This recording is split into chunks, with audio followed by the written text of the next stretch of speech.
All right, if you got your Bibles, open to James chapter 1, and then Luke chapter 1. We're going to continue our study of Luke 1 and Luke chapter 2 as we fly through the Christmas season. All right, as you're flipping that direction, this is going to be an interesting study today because we're going to talk about adversity. All right, have you ever gone through a time in your life where you just felt like, Lord, did it really have to be that hard? You ever had one of those moments before? Like, again, if you know that God is all powerful and can provide amazing blessing to you at the snap of his fingers, at the sound of his voice, at the thought in his head, right? If the Lord can provide it in an instant, then why do we have to go through that adversity before the blessing shows up? So it begs this question. You ready? Have you ever questioned if the adversity you are facing was necessary?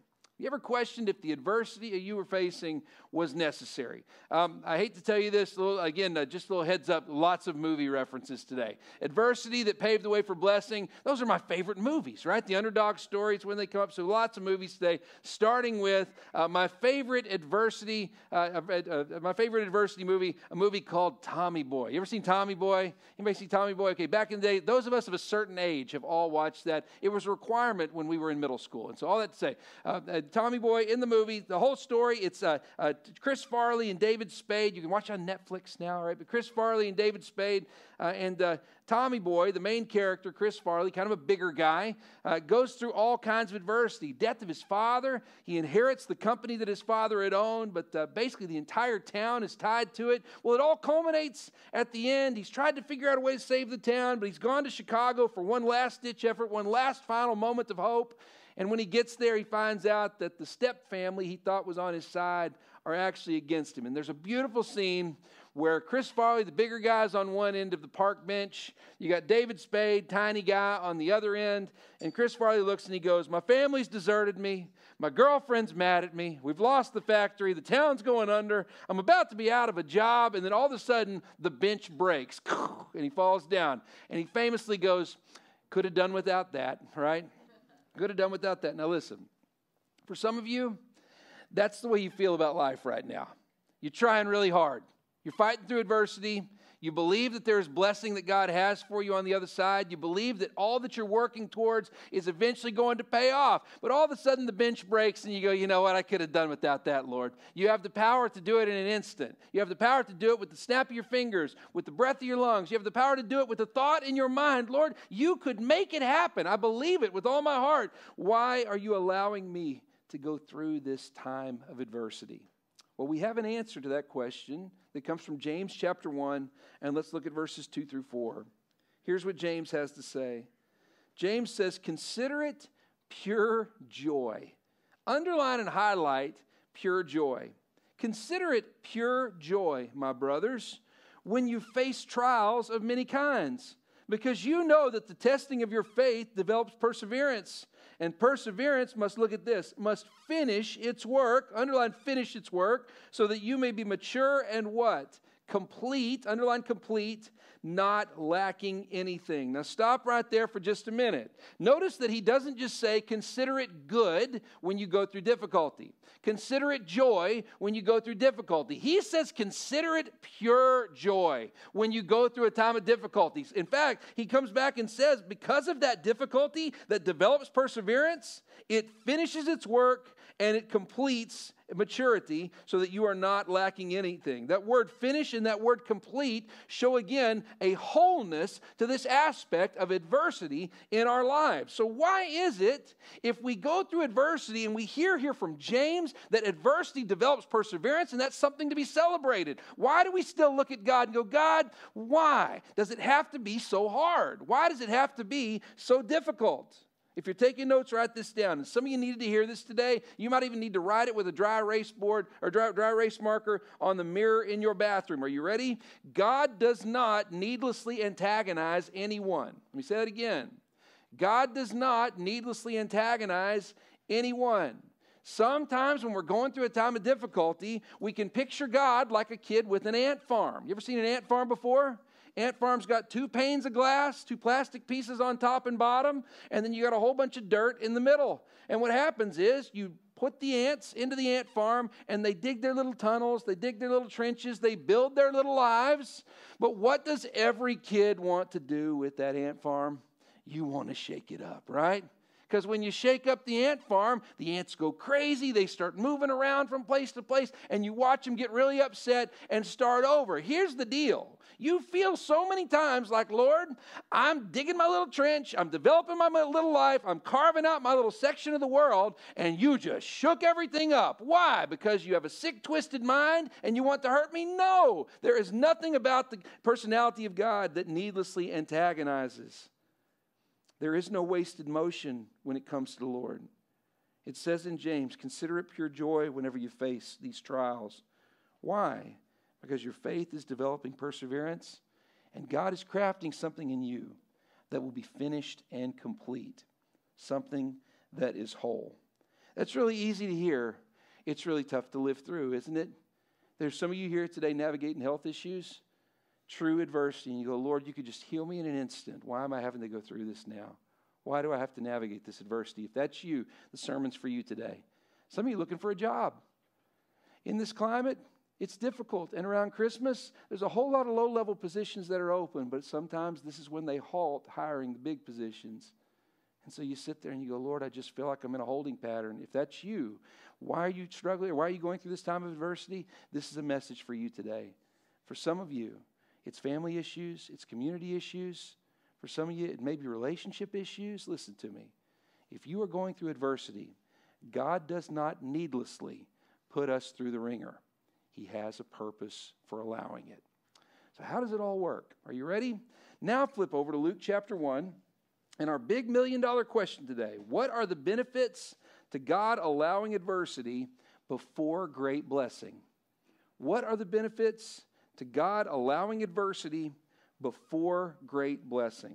Flip over to Luke chapter 1. We're going to continue our study of the birth of John the Baptist, and then, of course, in Jesus coming to the world as well. But we will culminate the John story this week and next week with John the Baptist's birth. Are you ready? Luke chapter 1, verses 57 and 58. And here's what it says, starting in verse 57. It says, when it was time for Elizabeth to have her baby, she gave birth to a son. And her neighbors and relatives heard that the Lord had shown her great mercy, and they what? They shared her joy. I want you to underline neighbors and relatives here, and then underline that they shared her joy. So Zechariah and Elizabeth have for 20 plus years, been praying that they would be able to have a child. Not only them, but they've been gathering other people in the community around to pray for the same thing. And as they prayed to have a child, it just seemed like the Lord's answer repeatedly to them was no.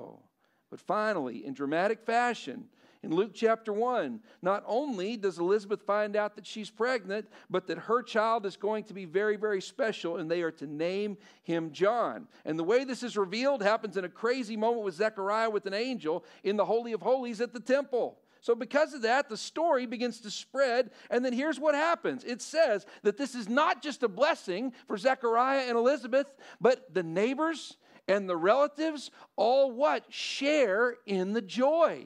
If you're taking notes, write this down. What are the benefits of God allowing adversity before great blessing? Number one, the blessing is multiplied and shared. The blessing is multiplied and shared. You ever had somebody in your life that it just seems like all they did was win? You know what I mean? Just being honest with you. You ever had somebody in your life and it seemed like relationship-wise, money-wise, job-wise, for you military personnel, again, the stations that they got posted to. I mean, you just sit there and you just go, I feel like their soundtrack in their head is all you do is win, win, win, no matter what, right? I mean, everything is just up and up for them all the time. Great family, great work situation, perfect Facebook, crafted to perfection. You ever feel like that? And here's what happens. The Lord blesses them with something massive. I mean, something just truly amazing. Can I tell you, I'm as sinful as anybody else. I see that and I just go, oh, good for them, right? Good for them. There's no real celebration on your part because you just look at them and go, oh, it's just another blessing. Now, just for the record, we all know that Facebook is a lie, all right? And we all know that nobody's life is perfect, that everybody goes through failure and difficulty. But when we perceive that someone just wins and wins and wins all the time, whenever they receive a great blessing, we typically don't give a whole lot of glory to God. But listen to me. You ever had that friend, and it just seemed like they hit brick wall after brick wall after brick wall? and you prayed for them. You were engaged in their story. You tried to help in ways that you could. And then all of a sudden, some big, massive blessing falls. I'm getting chills even just talking about it. Some big, massive blessing falls on them. Can I tell you what happens if you're like me? I feel like I got the blessing. I feel like I received the joy that was bestowed upon them because I was empathetic and invested in the journey that they were on. Why does the Lord allow adversity before great blessing? Because the blessing is multiplied and shared with those around us. If you're taking notes, write this down. After being empathetic to someone else's burden, it is more natural to genuinely rejoice in their victories. Let me say that again. After being empathetic to someone else's burden, it is more natural to genuinely rejoice in their victories. What we find here is not Zechariah and Elizabeth going, well, it was about time we received our blessing. We prayed for it for 20 plus years. No, instead, they're rejoicing in the way that God has blessed them. Man, their neighbors, their relatives, the entire town is sitting there going, man, we feel like this child belongs to all of us, that this blessing given from God is all of our blessing. Sometimes what the Lord is doing with you is the adversity is crafting your testimony. It's crafting your God story so that then He can be visible and seen. I told you there'd be a lot of movies used today, all right? One of my favorites, okay, is a movie called Rudy. I talked about it a few weeks ago. Did you ever see Rudy? About a young man who wanted nothing more than to play one football play for the University of Notre Dame, all right? Why he wanted to go to Notre Dame, I'll never know. No, I'm just kidding, all right? All that to say, wanted to play for Notre Dame. That was his dream. And just for the record, you want to talk about multiplied and shared blessings? The whole goal of Rudy was just that he get to play one play for the University of Notre Dame. That's all he wanted. I mean, you want to talk about big blessing for one individual that didn't matter for anyone else? And yet, what do you find through the story? It's a compelling story of this underdog that receives this big blessing that is multiplied out to everybody in his life. I love that movie so much, and it's one of those, for the first 2 hours, it's just heartache and adversity, difficulty after difficulty, and I love it so much because the last 20, 25 minutes of the movie, he just gets victory after victory, and it's nothing stuff. I mean, nothing stuff. And here's the deal. I sob through the last 20, 25 minutes. It's just the way it goes. And I'm not talking like single tear. I'm talking about, heaving ugly cry through this movie. I think because I was the undersized football player myself, I really see myself in the Sean Astin character. It's just one of those things when I watch this movie. So much so that when Autumn and I were dating, it's a true story, when Autumn and I were dating, remember back in the day when you had to watch movies on cable like as they came on? You remember that? Before all the on-demand stuff? And so back in the day, children, all right, we used to have to just watch the TV as it was presented to us, all right? So anyway, all that to say. TBS put on Rudy, and Rudy, as it comes on, you caught it, you had to start up. Well, anyway, so I catch Rudy kind of after the first 15, 20 minutes. Autumn calls, we were supposed to go on a date.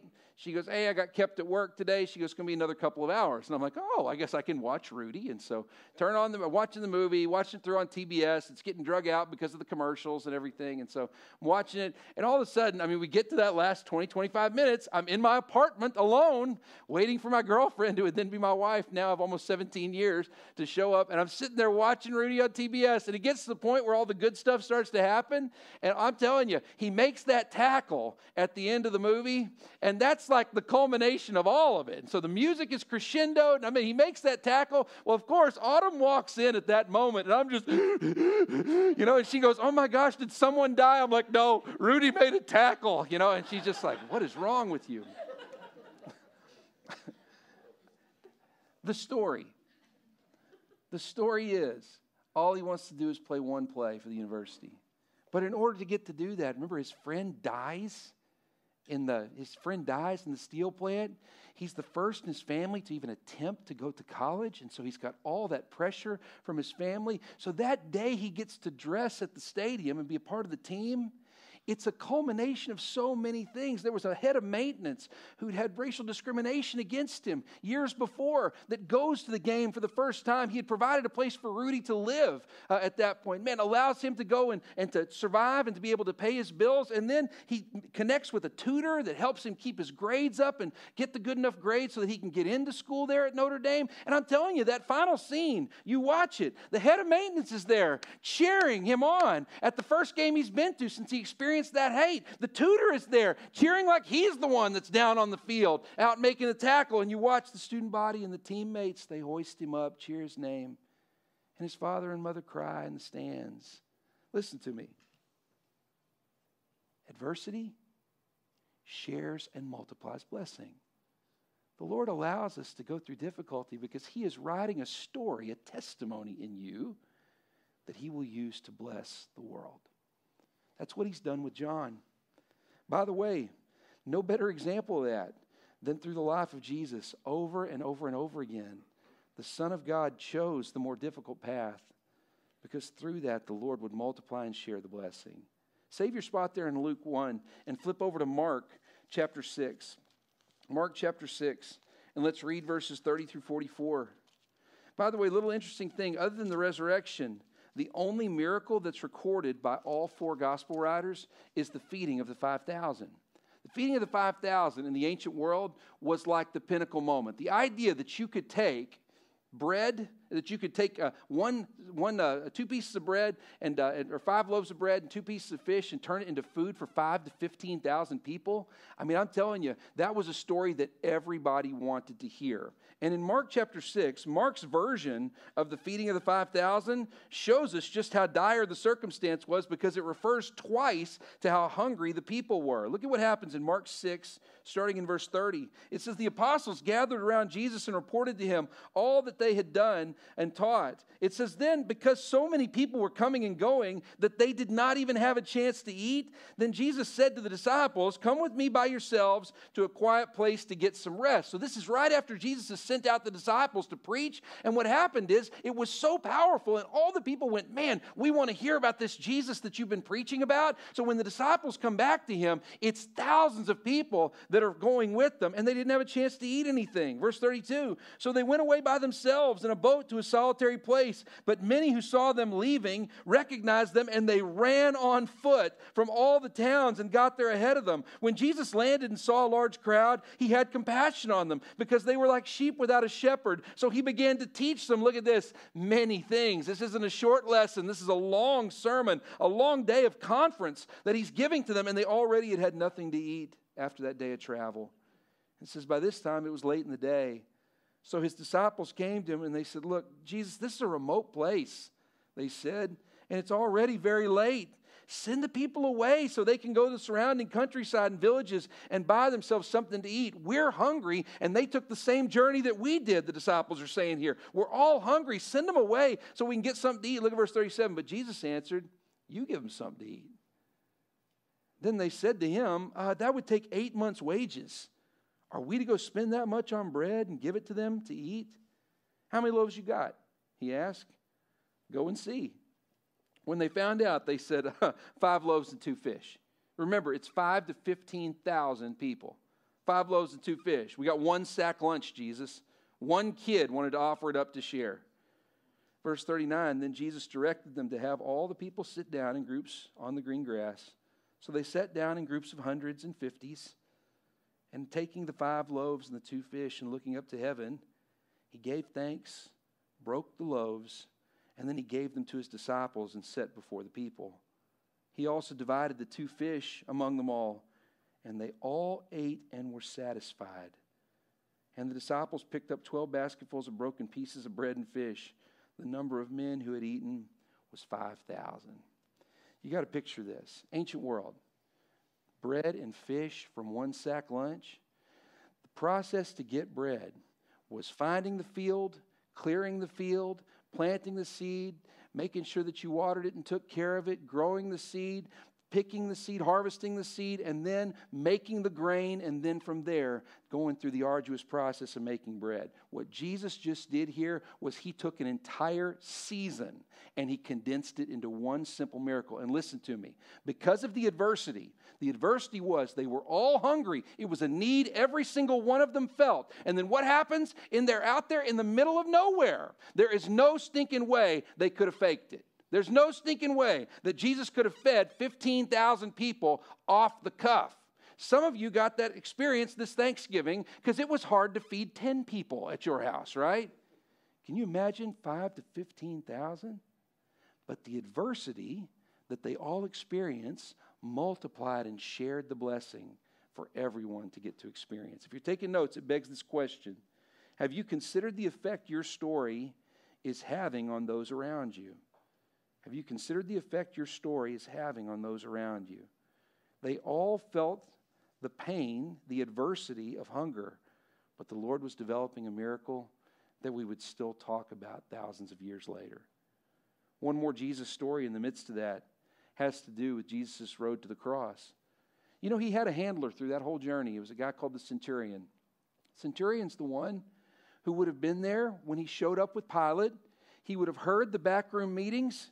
He would have heard Jesus tried in secret. He would have heard Pilate try to get him to settle, you lawyers in the room, try to get Jesus to settle to lesser charges so that he wouldn't have to take his life. He would have heard them call out for Barabbas, the murderer, to be released instead of Jesus. He would have seen Jesus flogged 39 times with the cat o' nine tails. He would have seen the Son of God struggle up the hill with his cross to the point that someone else had to carry it. He would have watched Jesus willingly lay out his arm to be nailed to that cross, and he would have watched him forgive the crowd before he took his last breath.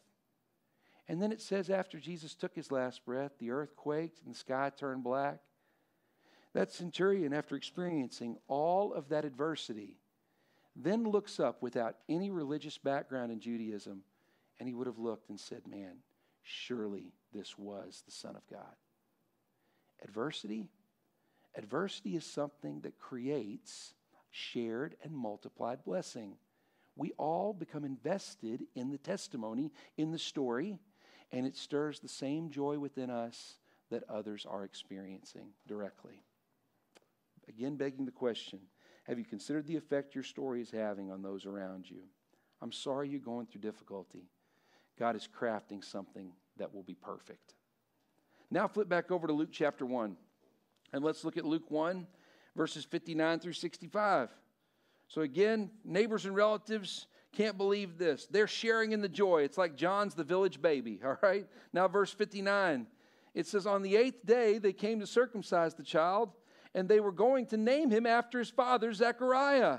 But the mother spoke up and said, no, he is to be called John. The reason that Elizabeth says this is because the angel had told Zechariah that the baby was supposed to be called John. Verse 61, it says, they said to her, there's nobody among your relatives who has that name. Then they made signs to his father to find out what he would be like, or to find out what he would like for to name the child. He asked for a writing tablet, and to everyone's astonishment, he wrote, no, his name is John. Now stop right there for just a minute.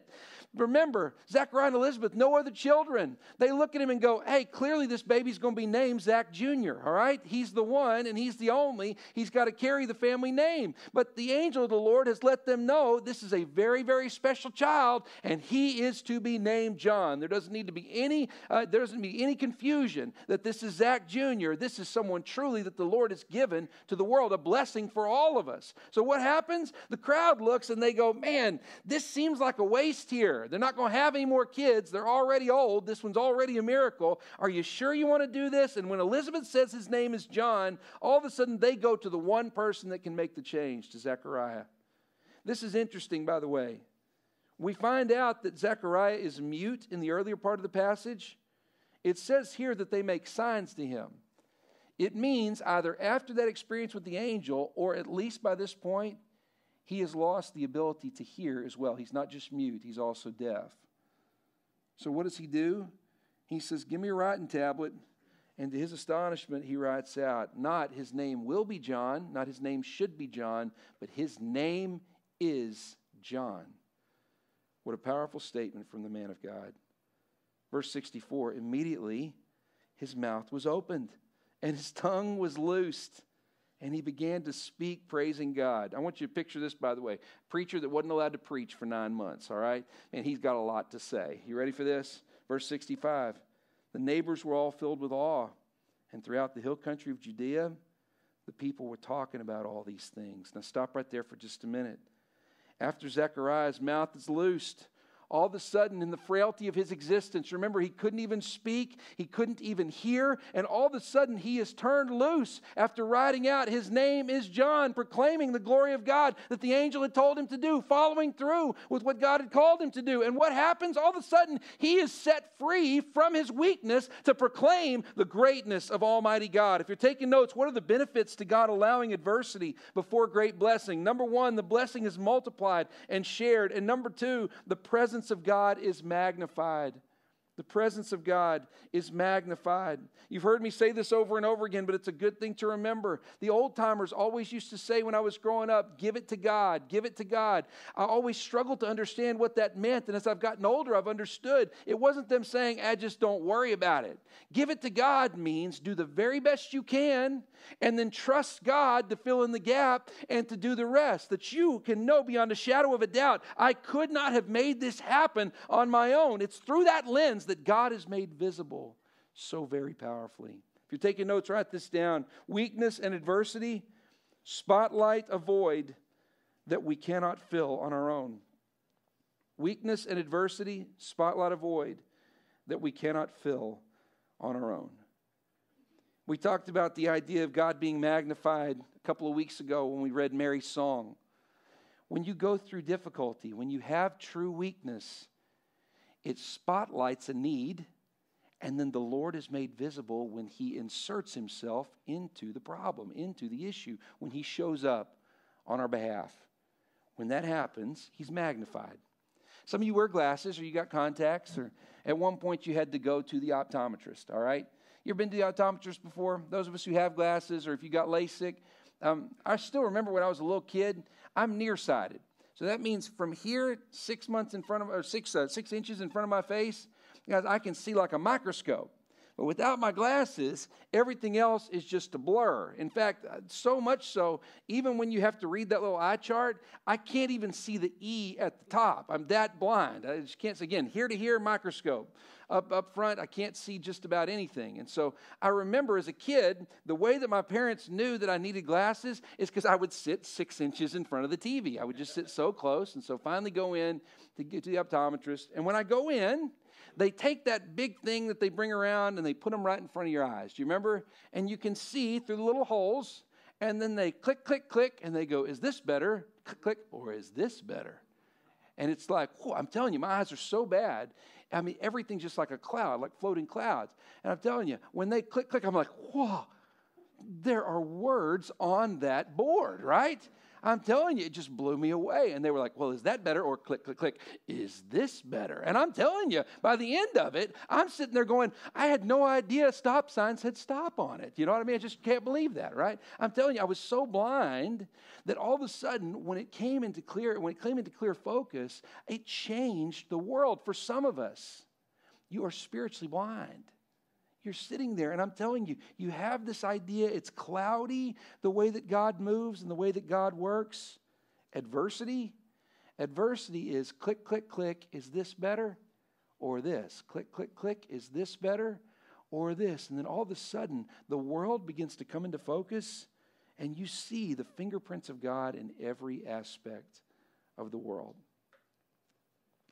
Great spiritual example of that is Moses. Sometimes we view Moses through the lens of Charlton Heston on 10 Commandments, right? I love it. It's one of my other favorite movies.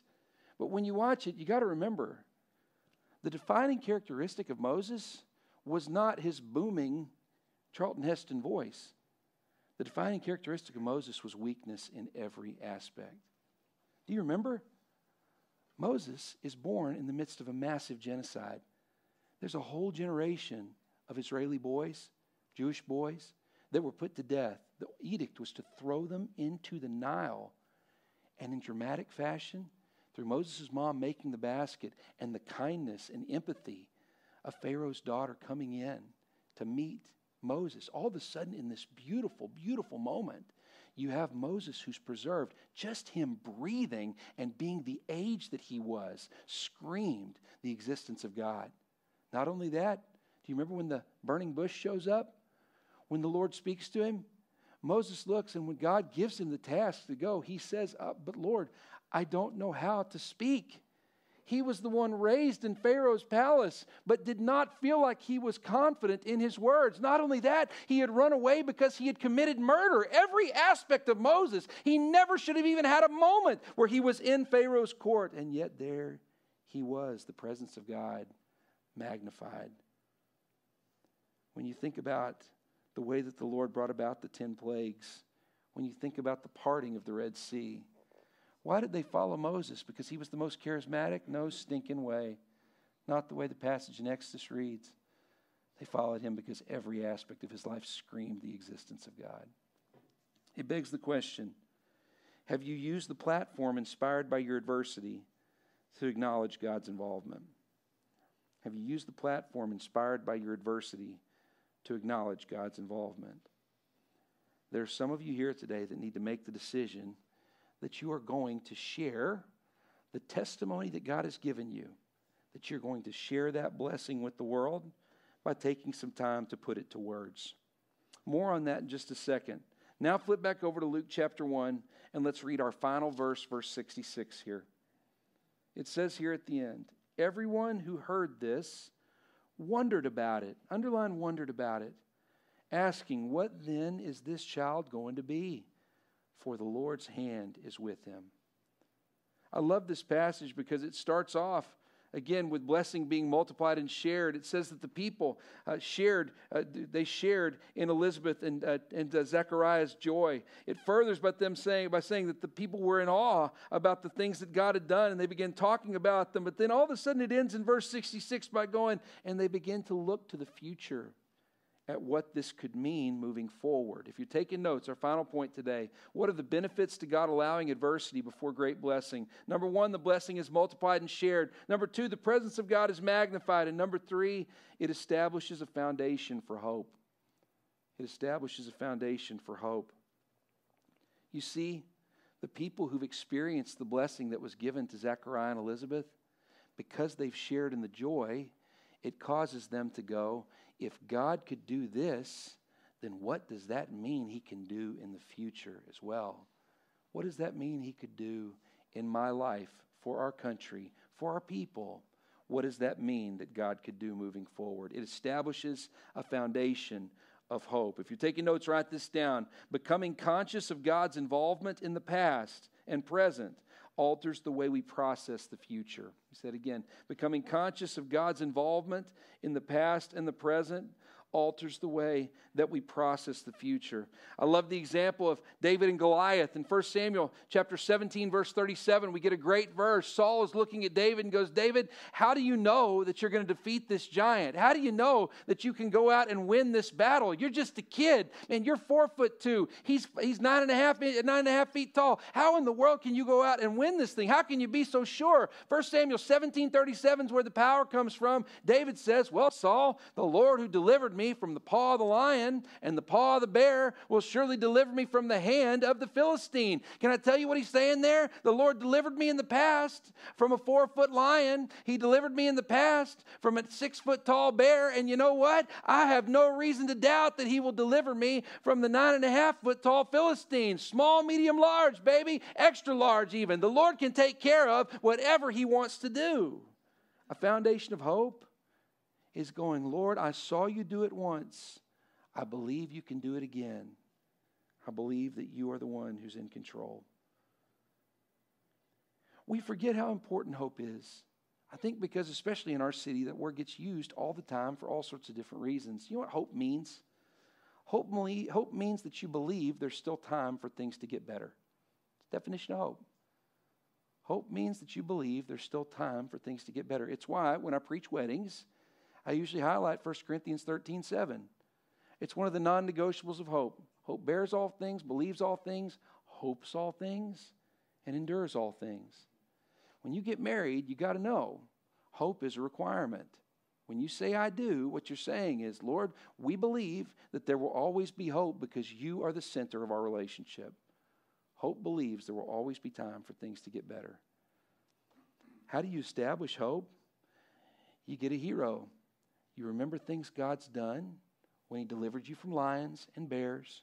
And when you're staring at the 9.5-foot tall giant, it's just another bear. It's just another lion. He did it before, and he can certainly do it again. Save your spot there. Actually, you don't have to save your spot. Last verse. Flip over to Romans chapter 5, and let's read verses 3 through 5. Romans 5, verses 3 through 5. Paul writes it this way, very similar to James chapter 1. Paul writes, "Not only so, but we also rejoice in our sufferings, because we know that suffering produces perseverance. Perseverance, character. And character, hope." Look at this. "And hope does not disappoint us." Underline, hope does not disappoint us, because God has poured out his love into our hearts and by the Holy Spirit whom he has given us. Paul says here in the same way, difficulty springs up, adversity springs up, but it's not God punishing us and it's not God messing with us. He is developing something in us that is foundational and true and will hold us together. It begs the question, have you framed your testimony in such a way that it inspires hope and causes people to think? Let me say it again. Have you framed your testimony in such a way that it inspires hope and causes people to think? Now, just for the record, frame doesn't mean spin, okay? You're not called to spin it for Jesus. What you're called to do is figure out a way to frame the masterpiece that God has painted in and through your life, to frame it in such a way with the words that you choose, with the way that you write, with the things that you post, with the way that you interact with others, to frame it in such a way that God gets the glory. Just for the record, one of the things that I inherited when my mom just got remarried and my father passed away is I inherited my favorite painting, all right? My dad and mom back in the day went to an estate sale, went to an auction, and they got this. It's a obviously it's not original, but it's a picture of Venice, just beautiful. It's an original painting, not by like a famous artist or anything. It's this beautiful painting of Venice. And so I always admired it from the time I was young.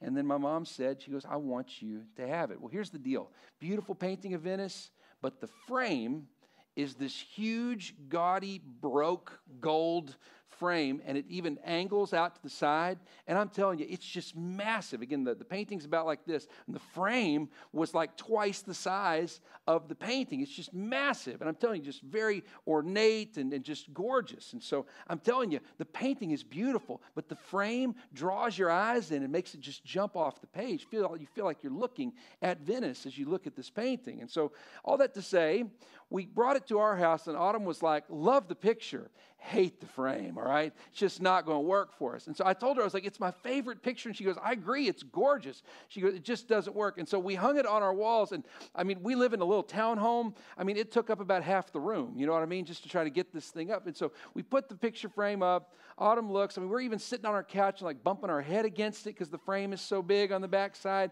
And we were just like, this isn't going to work. So finally, I told Autumn, I was like, "Well, I'm going to take it out of the frame." And I said, "We'll figure out what to do with it from there." And so we take it out of the frame, we set it up, and I'm telling you, it's still beautiful. But listen, it wasn't like it was before. Taking the frame off, you could see the imperfections on the canvas. You could see different places where it distracts from the beauty of what the master had painted. And so can I tell you what we have to figure out how to do? We got to put it in the right frame. One that fits our house, so we don't bump our heads up against it, but also one that doesn't discount the beauty of what the master had done. Listen to me, for some of you, I'm just being honest, for some of you, God has blessed you in dramatic, masterful fashion. But the frame that you've put around that blessing, the frame, the picture is worth a whole lot more than the frame that you've put it in. Maybe your word today is to figure out, just like Zechariah, how do I put to words the greatness of what God has done for me? How do you post it? How do you write it? How do you text it to someone that you deeply love to let them know what God has done? How do you sit down and have that conversation? because your testimony is worth it. If God has painted something masterful in your life, figure out a way so that it isn't distracted by the frame that it's been put in. Thanks for listening today, guys. I hope that you got something out of this. Now, don't tune out. The most important part of our service are these next few moments where we listen to what the Spirit wants us to do with it. Let's bow our heads for prayer.